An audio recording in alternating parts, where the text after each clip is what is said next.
तर आपला दुसरा प्रश्न आहे, गृहस्थानी हा कसा करायचा. तर गृहस्थ जीवनामध्ये जर वर्षवास करायचाच आहे तर तुम्हाला करता येतं. पण कसं करता येतं की तुम्ही प्रामाणिकपणे तुमचे जे पंचशील आहे त्याचं आचरण करावं लागेल. सकाळी नित्यनियमाने उठा आणि चिंतन करा. महत्वाचं म्हणजे भिक्षू जर तिथं थांबत होते वर्षवासाच्या कालावधीत तर ते काय करत होते, चिंतन करायचे.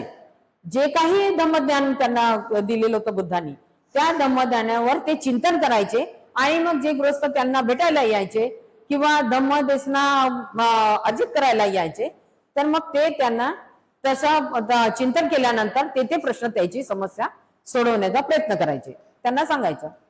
मग अलीकडच्या काळामध्ये आपण गृहस्थानी सुरू केला तर ठीक आहे. आता तुम्ही म्हणजे गृहस्थांचं कसं झालं की जे भिक्षू करतील ते आपण करायचं, जे बुद्धांनी सांगितलं तत्वज्ञान ते आपणच करायचं. म्हणजे त्याच्यातलं थर्ड मोड काहीच येणार नाही, पण करायचं म्हणून करायचं. तर हा जो गृहस्थ जीवनामधला वर्षवास आहे हा कसा करायचा की तुम्ही सकाळी उठल्या, मग उठल्याच्या नंतर तुमचं आंघोळ वगैरे जे काही तुमचा सकाळचा जो आपली रोजची दैनंदिन अवस्था असते ती, तर तो रोजमर्राच्या जीवनामध्ये जे काही आपण करतो ते करायचं. आंघोळ झाली की आपण थोडा वेळ चिंतन करत बसायचं.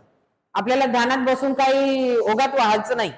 म्हणजे ध्यानात बसू आणि भलतीकडे आपले विचार चक्र जातील आणि आपल्याला माहिती होणार नाही की आपण किती वेळ बसलो, काय बसलो आणि आपल्याला काय साध्य करायचं आहे. तर म्हणून आपल्याला चिंतन करायचं आहे. आता चिंतन कसं, तर मग आपण संकल्प करायचा की आज मी जर वर्षवासाचं करत आहे तर मला उपवास करण्याचं काही आवश्यकता नाही, हे भिक्षू लोकांच करताय. पण आपण काय करायचं तर प्रामाणिकपणे वागायचं. जे पंचशील आहे ते पंचशील आपण प्रामाणिकपणे त्याचं आचरण करायचं. एक एक शील आपल्या स्वतःला लावून पाहायचं. हवं तर अष्टशीलाचं आपण पालन करू शकतो त्या कालावधीमध्ये. मग चिंतन केलं तर संकल्प करायचा की मी आज दिवसभरामध्ये खोटं बोलणार नाही, व्यभिचार करणार नाही किंवा हिंसा करणार नाही, कोणाच्या भावना दुखवणार नाही. तर हे शील आपण आपल्या स्वतःला लावून बघायचं आणि त्याप्रमाणे आपण आचरण करायचं. हे गृहस्थ जीवनाचं वर्षवास आहे. म्हणजे याच्यात खूप कठोर आपल्याला नाही आज उपवास करायचा म्हणजे करायचा, आपल्या शरीराला खूप ताण द्यायचा आणि भिक्षू कसे करतात मग आपणही केलंच पाहिजे असं. आणि मग 12च्या आतमध्ये आपण जेवलं नाही झाला स्वयंपाक वेळेत भांडून निघाल घरच्या लोकांसोबत. सून वगैरे असेल तर का ग 12 वाजले तरी अजून जेवणाला पत्ता नाही असं. मग वर्षावास जेव्हा करत आहात तर तुमच्यात संयम पण असायला पाहिजे, लोभ नको तुमच्यात. मग तुमचा मन अगदी मैत्रीपूर्ण असायला पाहिजे की नाही बाबा आपल्याला काय 12 वाजता म्हणजे काय भिक्षू आहो का आपण, आपल्याला नियम लागलाय की 12च्या आतमध्ये जेवण करायचं. हा भाग वेगळा आहे की 12च्या आतमध्ये हे दैनंदिन जीवनाची जी दिनचर्या असते आपली ती 12च्या आतमध्ये आपण जेवण करतो. हा एक म्हणजे दिनचर्या चांगली आहे. 12च्या नंतर आपण अकाल भोजना विकाल भोजना जे काही म्हणतो ते असं असते. तर मग आपल्याला 12च्या आतमध्ये जेवायचं. पण असा नियम नाही की नाही भिक्षू लोकांना आहे तो नियम तो आपणही पाळलाच पाहिजे असं काही नाहीये. आणि मग काय की गड्यात कानात नाकात घालायचं नाही. आणि काय मग काय तर आम्ही आमचा वर्षवास आहे तुम्ही बघा आता उद्यापासून सुरुवात होऊन जाईल विहारायला. काय ग बाई काय, अरे माझा वर्षवास सुरू झालाय मला आता वेळ नाही असं. अरे वेळ नाही म्हणजे काय, वर्षवास का तुम्हाला बांधून ठेवतं? वेळ नाही म्हणजे काय नाही आहे, तुमच्यासाठी काय नियम आहे? गृहस्थ जीवनात आहात तुम्ही, तुमच्यासाठी काय नियम आहेत आधी ते नियम फॉलो करा. मग वर्षवास आहे बाई माझा किंवा मी करत आहे हा नंतरचा प्रश्न आहे. आधी तुम्ही ते नियम फॉलो करता का गृहस्थ जीवनाचे ते पहा. त्यानंतर म्हणजे आपल्या गृहस्थाला उपवासत्व. तर थोडक्यात म्हणजे उपवासत्व जर आपण करत आहोत मग काय करायचं की पहाटे 5 वाजता आपण उठल्यानंतर आपलं सर्व झाल्या कामं उरकली आपली नित्यनियमाची की आपण ध्यानाला बसलो. मग ध्यानाला बसलो तर मग काय की बुद्धाच्या काळामध्ये काय घडलेलं होतं, त्यांनी कोणत्या ज्या भिक्षू होत्या महिला भिक्षू त्यांना काय काय उपदेश केला, त्यांना कोणते नियम सांगितले, त्याच्यातले त्या भिक्षूला 10 नियम असतील पण आपल्याला एक नियम त्याचा प्रामाणिकतेचा पाळायचा आहे असं. तर मग ते काय की आपण प्रामाणिकपणे राहून कोणाच्या भावना नाही दुखाच्या, मग विहारात जायचं, विहारात बघायचं, जवळपास विहार असतील तर विहारात बघायचं भिक्षू वास्तव्याला आहेत का. वर्षवासाच्या कालावधीमध्ये एका ठिकाणी राहायचा जो आहे तर मग भिक्षू कोणी नाही कोणी विहाराला असतो. मग त्या भिक्षूला वेळेवर चहा पाणी जनाता जे काही आहे ते दिलं का, कोणी नाही दिलं असेल तर आपण नेऊन द्यायचं. 12च्या आत त्यांना जेवण करण्याचं आहे तर मग 12च्या आत आपण ह्या बाकीच्या गोष्टी सोडू की मला उपवास आहे, मला वर्षवास आहे, मला उपवास व्रत आहे, आज मी कोणाशी बोलणार नाही, मी कोणाशी कडे बघणार नाही, मी काय करणार नाही, हा भाग वेगळा सोडून त्या भिक्षूला काय गरज आहे, त्यांना किती वाजता जेवणाचं पाहिजे त्यावेळेला त्यांना जेवण नेऊन द्यायचं असं. म्हणजे एवढा जो मदत आपली त्यांच्या वर्षावासामध्ये त्यांना झाली पाहिजे म्हणजे भिक्षू संघाला. हे गृहस्थ जीवनातलं महत्वाचं कार्य की आपल्याकडून म्हणजे आता जर विहारामध्ये भिक्षू वास्तव्याला आहे तर ते जेवणार कुठे, मग आपणच त्यांना पाऊस असतो मग ते आपल्या घरापर्यंत येऊ शकले नाही तर आपलंच कार्य आहे की त्यांच्यापर्यंत पोहोचायचं की आज कोणाकडे जेवण काय कोणा आणून दिलं का नाही, मग आपण ते नेऊन द्यायचं. त्यांचं जेवण झालं की लगेच त्यांना म्हणा आम्हाला धम्म देसना द्या. आणि बाबासाहेबांनी बुद्धान धम्माचं तर दिलंच आहे, मग त्याच्यातलाच एखादा विषय त्यांना सांगा की आमचा विषय आम्हाला सांगा, 22 प्रतिज्ञावर सांगा, पंचशिलावर सांगा असं. मग तुम्ही अष्टशिलेचं पालन करा. तर अष्टशिलेचं पालन करणं म्हणजे काय की पंचशील आपल्याला माहितच आहे.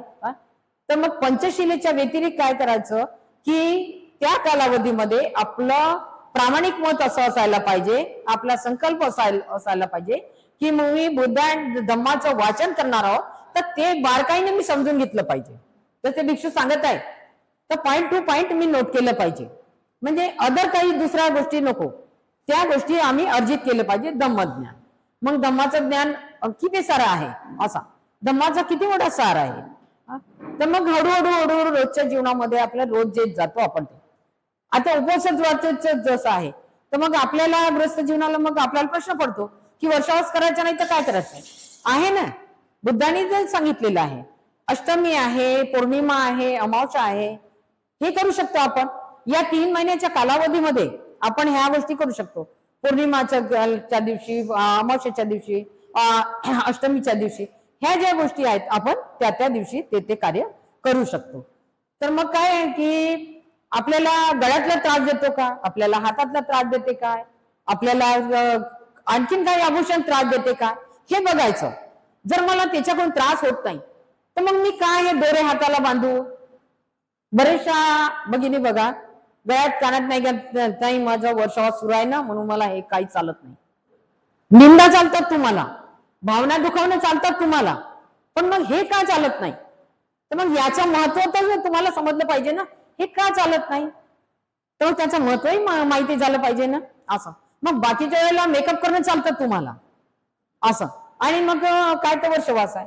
मग आता भगवान बुद्धाची जी देशना होती आणि जो संकल्प होता कोळफळ गंध विरपण धारणा वेरमणी सिक्कापदम समाध्या, कोणत्याही प्रकारचं गंध लेपन कोरफड असो किंवा कोणतेही सुगंधित द्रव्य असो ते मी गंधनमाला ती मी वापरणार नाही, म्हणजे त्याचा उपयोग मी त्या कालावधीत करणार नाही. मग आता झालं ना त्यांचं बरोबर की त्यांना तो लागू होता नियम म्हणून त्यांनी तो फॉलो केलेला आहे. मग तुम्हाला नियम आहेत पंचशील पालन करा, मग तुम्ही पंचशील पालन नाही करत, पण मग हे लवकर लक्षात येतो तुम्हाला की हे असं करायचं तसं करायचं.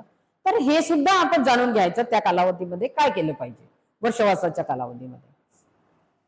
तसंच नाट्य गीत वाद ती एक संकल्प आहे भगवान बुद्धाचा की नाच गाण्या वाद्य याकडे मी लक्ष देणार नाही, हे ऐकणार नाही, हे करणार नाही. मग आपण तर 24 तास मोबाईल हातात घेऊन आहोत, मग कुठे उपवास व्रत आपलं साध्य होत आहे, मग कुठे तुमचं शील आहे. मग आपल्याला तेही बघितलं पाहिजे की जर मी उपवास व्रत करत आहे किंवा वर्षवास करत आहे तर मग वर्षवास करत आहे तर मग मला तर वाद्य पाहिजेच. आता आपल्या मोबाईलवर कितीतरी गाणे प्रोग्राम हे ते येतात, वाईट गोष्टी येतात, चांगल्या गोष्टी येतात. मग ह्याच्याकडे जर माझं लक्ष आहे तिथं तर माझं शील तुटलं. मग कुठे मी शील म्हणजे जोपासलं का माझं शील? नाही. मग शिलाला प्राधान्य नाही दिलं मी, मोबाईलला प्राधान्य दिलं आणि इकडे माझा वर्षवास आहे, तर मग ते साध्य कसं होईल तुमचं शील? कारण वर्षवासाचा महत्वच ते आहे. प्रज्ञा, शील, समाधी या याच्यात राहा. समाधी म्हणजे तुम्ही ध्यानात, आधी सांगितलं मी की ध्यानात इतके ओघात वाहून जाऊ नका की तुम्हाला स्वतःचं भान राहणार नाही, की तुमच्या घरात कोणी तुम्ही ध्यानाला बसेल, कोणी चोर येऊन चोरी करून जाईल तरी तुम्हाला ध्यान राहणार नाही. विपश्यना वगैरे ज्या काही गोष्टी आहेत ह्या तुमच्यासाठी नाहीत. तुमच्यासाठी हे चिंतन, बसून चिंतन करा की खरोखर आज मी कोणत्या पंचशिलेमध्ये बसली आहे, आज माझं कोणतं शील तुटलेलं आहे असं. मग जर तुम्हाला बघायचंच आहे तर तुम्ही प्रवचन बघा, धम्मदेशना बघा मोबाईलवर, मग बाकीचे युट्यूब तुम्ही वापरता आणि मग इकडे तुम्हाला काय तर वर्षवास आहे. तर म्हणून या वर्षवासाला चलचित्रासारखं एक मशिनरी सारखं करून घेतलं अलीकडच्या कालावधीमध्ये असं. तर हे असं नाही करायचं आहे आपल्याला. तर त्या कालावधीमध्ये काय होतं की पावसाळ्यात तसा होता आणि म्हणजे ती जी व्यवस्था होती तो काळ तसा होता. त्याच्यामुळे खरोखरच आपण विचार करायचा की भिक्षू एका गावात दुसऱ्या गावाला कसं जाणार. पाणी पावसाचे दिवस होते आणि ह्या ज्या गोष्टी आपल्या पायाने जीवहानी होत होते, कितीतरी पुराणी भिक्षू लोक वाहून जात होते जर नदीला जास्त पूर असला तर. चिवर ओलं असल्यामुळे त्यांची तब्येत खराब राहायची. मग ह्या सर्व गोष्टीला लक्षात घेऊन भगवान बुद्धांनी भिक्षू संघाला तो आदेश दिला किंवा एका ठिकाणी एक रुटा. मग आपण एका ठिकाणी राहू शकतो का? त्यांना तो पण नियम आहे की तुम्ही एका ठिकाणी जर 3 महिने राहून राहिले तर 3 महिन्याच्या कालावधीमध्ये एखाद्या भिक्षूचं खूप जवळचं नातेवाईक मरण पावलं असेल किंवा ती खूप व्याधीने आहे, शेवटच्या क्षणापर्यंत पोहोचलेला आहे आणि तिथे जाणं तुम्हाला गरजेचं आहे. वास्तविक आले भिक्षूला एका ठिकाणी स्थानातून दुसरीकडे जाता येत नाही, पण त्यांना ही गरज आहे त्यांची ही की त्यांच्या नातेवाईकामध्ये म्हणा किंवा इतर कोणी त्यांचे आई वडील असेल आणि त्यांचा मृत्यू झालेला असेल तर त्यांना तिथे जाणं गरजेचं आहे. म्हणून ते त्या 7 दिवसाच्या कालावधीमध्ये ते जाऊ शकतात. मग 7 दिवसाचा कालावधी कसा होतो की 6 दिवस ते तिथे वाचवायला राहू शकतात. जे काही त्यांचं तिथे करायचं असेल कार्यक्रम तो करू शकतात, पण 7व्या दिवशी ते त्यांच्या निवासस्थानी हजर पाहिजे, कारण तो 1 हप्त्याचा त्यांचा कालावधी असतो आणि त्या 6 दिवस ते तिथे राहतील, पण 7व्या दिवशी त्यांना आपल्या निवासानी हजेरी द्यावंच लागेल. हा नियम आहे भिक्षूंना असं. मग आता विचार करा की जर वर्षवास गृहस्थांनी केला तर गृहस्थ बाहेर जाणार नाही का? अरे अलीकडचा काळ इतका म्हणजे साध्या सोप्या शब्दात जर सांगितलं तर इतके हौशी लोक झालेले आहेत, खूपच म्हणजे अतिहंस. साधं तुम्ही मोबाईलवर एखादा प्रोग्राम येऊ द्या आणि तो कुठे किती लांब असू द्या, भगिनी जातीलच बघायला असं. मग तुमचं शील तिथं तुटत नाही का? म्हणून मग हा विचार करायला पाहिजे की हा भिक्षू संघाकरता, भिक्षू लोकांकरिता जो नियम आहे तो आपल्याकरिता नाही. म्हणून आपण वर्षवास आपल्यासाठी नाही, आपल्यासाठी आहे ना. उपवास परत करा, अष्टमी आहे, पौर्णिमा आहे, अमावस्या आहेत, ह्या गोष्टी करा. त्या गोष्टी करता म्हणजे उपवास करायचं म्हणतात, उपवास करायचा, मग साबुदाणा खायचा, मग भगर खायचा, मग त्याच्यावर काय लस्सी प्यायची, मग त्याच्यावर शेंगदाणे खायचे, मग फराळी चिवडा पाहिजे, मग जिलेबी पाहिजे. म्हणजे ह्या ज्या गोष्टी आहेत ह्या आवडीवर जर जपत असाल तुम्ही तर तुमचं उपवासाचं शील तुटलं. लोभापोटी हे सर्व काय करता आम्ही पण लोभापोटी करतो. एकीकडे काही काही भगिनीचं असं होते की आता ते विहारात गेल्या, मग तिथे धम्मदेश नाहीला वेळ झाला, मग तिथे झालं, मग घरी आल्याच्या नंतर भूक लागली, पोटात काव, मग आता काय करा, जाऊ दे ना, माझी मैत्रीण मला बघायला तरी थोडं शेंगदाणेच खाते ना, थोडासा साबुदाणाच बनवून टाकते, बगर बनवलात खावे, आणि तसं जिलेबी घेतली तर त्याच्याहून उत्तम. हा म्हणजे मला कोणी बघितलं का? नाही. अरे पण तुमच्या मनातलं शील कुठे गेलं? तुम्हाला बघितलं कोणीच नाही, पण जे शील तुम्ही अर्जित केलेलं आहे, जी धम्मदेशना तुम्ही भिक्षूच्या हस्ते घेतलेली आहे, जे अष्टशिलाचं पालन करून म्हणून तुम्ही विहारात गेले आणि वंतेजीला म्हटलं की मला अष्टशिलाचं पालन करायचं, तुम्ही मला धम्मदेशना द्या आणि अष्टशील काय ते समजावून सांगा. मग त्यांनी अष्टशील तुम्हाला दिलं, तुम्ही ते घेतलं.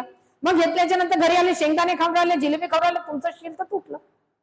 लोभामुळे तुटलं की नाही तुम्ही? मग म्हणून हे अशा गोष्टी होता कामा नये. त्याकरिता हा वर्षवास फक्त भिक्षू आणि भिक्षू करताच आहे, तो तुमच्या माझ्यासारख्या गृहस्थ जीवनाकरता नाही. आणि मग आहे उपवास व्रत, त्याचा प्रामाणिकपणे तुम्ही करा. असं आज सर्वात महत्वाचं म्हणजे हा जो उपवास व्रत आहे याच्यात सर्वात महत्वाचं एक शील असं आहे, तुम्ही मॅरिड लोक आहात आणि मग पती पत्नी आहात, तुम्ही शील घेतलेला आहे, तुम्ही उपवास व्रत करत आहात, पण तुमच्या मिस्टरांनी नाही केलेला आहे, त्यांना कदाचित माहिती नाही, तर मग तुम्हाला ब्रह्मचर्याचं पालन कसं करा?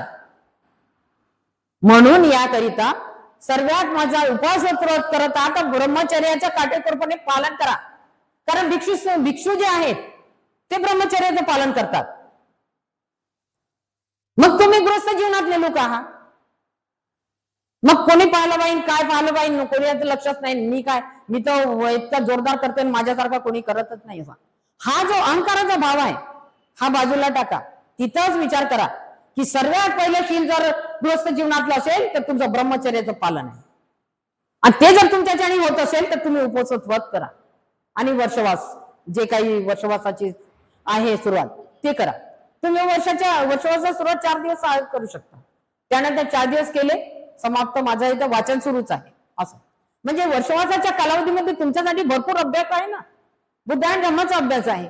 जर तुम्हाला नाही जाता आलं विहारामध्ये तर तुम्ही घरी राहून बुद्ध आणि धम्माचं वाचन करू शकता, त्याच्यातले पॉईंट टू पॉईंट नोट करू शकता. कारण बाबासाहेबांनी सांगितलेलं आहे आपल्याला, बुद्धाचं तत्वज्ञान बाबासाहेबांनी आपल्यापर्यंत का पोहोचवलं, आणि म्हणजे सरळ सोप्या अक्षरात लिहिलेलं आहे की ब्रह्मचर्याचं पालन करा. तर मग तुम्हाला ते केलंच पाहिजे, शीलाचं पालन करत केलंच पाहिजे, प्रज्ञा तुमच्यात विकसित करा ते केलंच पाहिजे.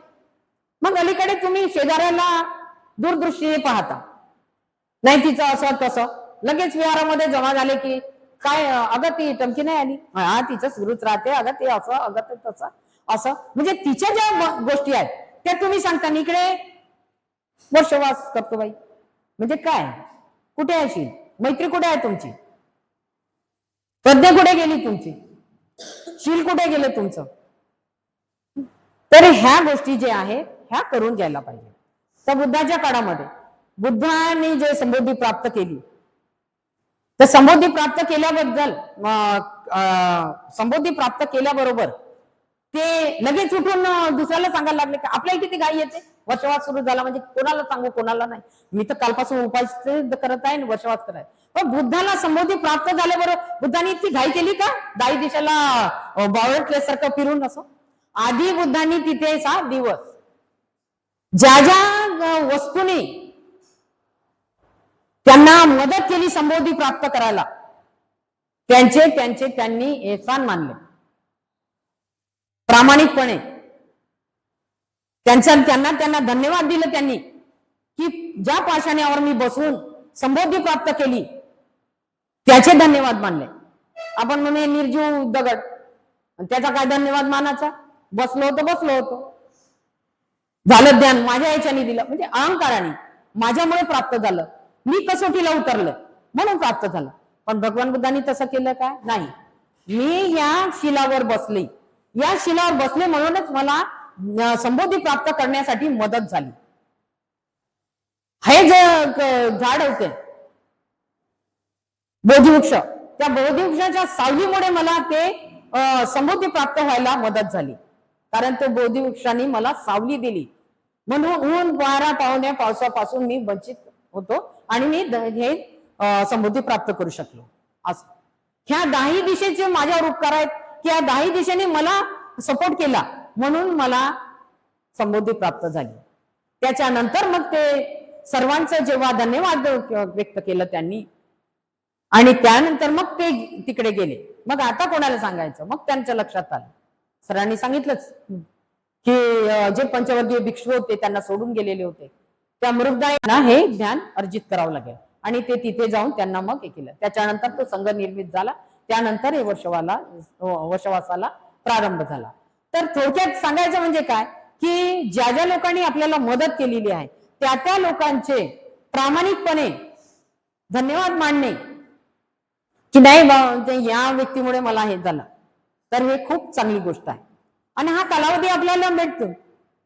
समजा एखादी आपली मैत्रीण आहे, तिला विहाराच्या बद्दल काही माहिती नव्हतं आणि तिला दुसऱ्या व्यक्तीने नेलं, मैत्रिणीने, की चल बाई विहारामध्ये गेली.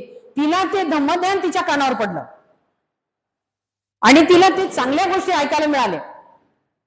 तर हे कोणामुळे झाले की तिच्या मैत्रिणीने तिला विहारापर्यंत नेलं, म्हणून ती हे धम्मज्ञान घेऊ शकली, ऐकू शकली. मग तिचे पण हे सण मानायचे की बाई तुझ्यामुळे मला खूप चांगल्या गोष्टी शिकायला मिळाल्या. मग आपल्यात तो प्रामाणिकपणा नाही तर मग वर्षवासाची सुरुवात आपण का करावी? जर प्रामाणिकपणे असेल, आपल्याला ठाम मत असेल की नाही मला हे शील पाळायचं म्हणजे पाळायचंच आहे, संकल्पना करायची. बुद्धाची संकल्पना आहे. बुद्धाने सर्व म्हणजे त्याग केलं होता, सर्वच गोष्टीचा त्याग केला. मग आपण इकडे पावडर क्रीम वापरून राहिलो आणि मग तिकडे आपण बाहेर लिपस्टिक आवश्यकच आहे, आपल्याला पावडर आवश्यकच आहे, मेकअप आवश्यकच आहे, आपल्याला सर्व गोष्टी आपल्याला आवश्यक आहे. मग आवश्यक आहे तर उपवासात व्रत कशाला धारण करता तुम्ही? नाही करायचं मग, कारण तुमचं शील तुटते ना. मग तुम्ही उपवासात व्रत कशासाठी करता, वर्षवास कशासाठी करता? की तुमचं प्रामाणिकपणे शीलाचं जोपासना झाली पाहिजे. मग त्या कालावधीमध्ये आपण बाकीचे कालावधी आहेत ना आपल्याकडे, वर्षभर आहे आपण तसं करतो म्हटलं तर, पण आपण हा वर्षवासाचाच काळ का निवडतो की या कालावधी भिक्षू करतात, म्हणून आपण हा कालावधी तयार करतो आपल्यासाठी की नाही हा या कालावधीमध्ये केलं पाहिजे. मग केलं पाहिजे तर काय, मग प्रामाणिकता ठेवायची. सर्वात महत्वाचा गाणं तुमचा प्रामाणिकता पाहिजे की नाही रे माझ्या हातून कोणाच्या भावना दुखावल्या गेल्या नाही पाहिजे. सर्वात महत्वाची ती गोष्ट की मी कोणाला माझ्या तोंडून कधीही असा अपशब्द निघू नये की जेणेकरून समोरच्या व्यक्तीच्या भावना दुखावतील असं. तर ते प्राप्त झालं मला. पण अकुशल कर्म जर घडत आहे आपल्याकडून आणि आपण म्हणून नाही मी वर्षवास करेल, तर कुशल कर्म कसे घडतील तुमच्याकडून? म्हणून अकुशल कर्म कुठे घडत आहे काय याच्यावर चिंतन करा ना. आहे ना, भरपूर वेळ आहे आपल्याला चिंतन करायला. 5 वाजेपासून जर सकाळी आपण 5ला उठलो तर 12 वाजेपर्यंत तर भरपूर गोष्टी करू शकतो आपण. किमान 2 तरी त्याच्यातले लक्षण आपण ओळखू शकतो की नाही माझ्याकडून आज हे झालं तर मी याच्यावर पूर्णपणे विचार करीन आणि प्रामाणिकपणे बघण्याचा प्रयत्न करेन. का होणार नाही आपल्याकडून? होते ना. पण मग आपण करतो का? नाही करत. मग आपण नुसतं धोतान करून काहीतरी म्हणजे करायचं म्हणून करतो. भिक्षू करता आम्ही करतो. अरे भिक्षू गृहस्थ जीवन जगत नाही आहेत, ते वैराग्य जीवन जगत आहेत, ते ब्रह्मचर्याचं पालन करत आहेत. मग त्यांच्या इतकं आपण पॉवर शक्ती जर करतो म्हटलं तर नाही जमणार आपल्याला. आपण गृहस्थ जीवनात आहोत, हो त्या आपल्या चुका होतील. कधी कधी आपण मुलांना म्हणजे समजावण्याकरता खोटं सुद्धा बोलतो, मग आपलं शील तिथं तुटते. मग त्या शील तुटलं तर मग आपण या बाकीच्या गोष्टी करायची आवश्यकता नाही. आज शील तुटलं ना, परत आपण जोडण्याचा प्रयत्न करा ना त्या गोष्टीला की नाही आज माझ्या हातून सुशील तुटलं तर मी उद्या हे शील तोडणार नाही किंवा असं करणार नाही असं. मग तुमची सुरुवात होईल तिथून वर्षवासाची. म्हणजे नेमकं तुम्ही वर्षवासाला की इतका उदो की खूपच म्हणजे असं वाटतं की वर्षवास म्हणजे काय एखादा सण आहे का जो वर्षातून फक्त एक वेळाच येते आणि त्या याच्यात तो आदिवासी सण कसा असतो, त्यांच्याकडे आदिवासी लोकांमध्ये तो सण असतो 3 की 4 दिवसाचा असतो आणि ते ढोल नगाडे करून तो 4 दिवस इतके एन्जॉय करतात ते खूपच. कारण त्यांना माहित असते हे 4 दिवस आपल्याला भेटणार आहे ते उत्सव करायला, त्याच्यानंतर आपण सामान्य जीवन जगत. मग आपणही तसंच करायचं म्हणजे कसं चलचित्र मशिनरी झाली ही. वर्षवास आहे म्हणून करतो, करत काहीच नाही पण करतो असं. तर म्हणून भगिनींनो म्हणजे वर्षवास काय हे आधी समजून घ्या. गृहस्थ जीवनासाठी आहे का? गृहस्थ जीवनासाठी काय नियम आहे आणि ते फॉलो होतात का? अष्टशिलेचं पालन करून राहिलो का मी? आहे ना माझ्याकडे अष्टशिल हे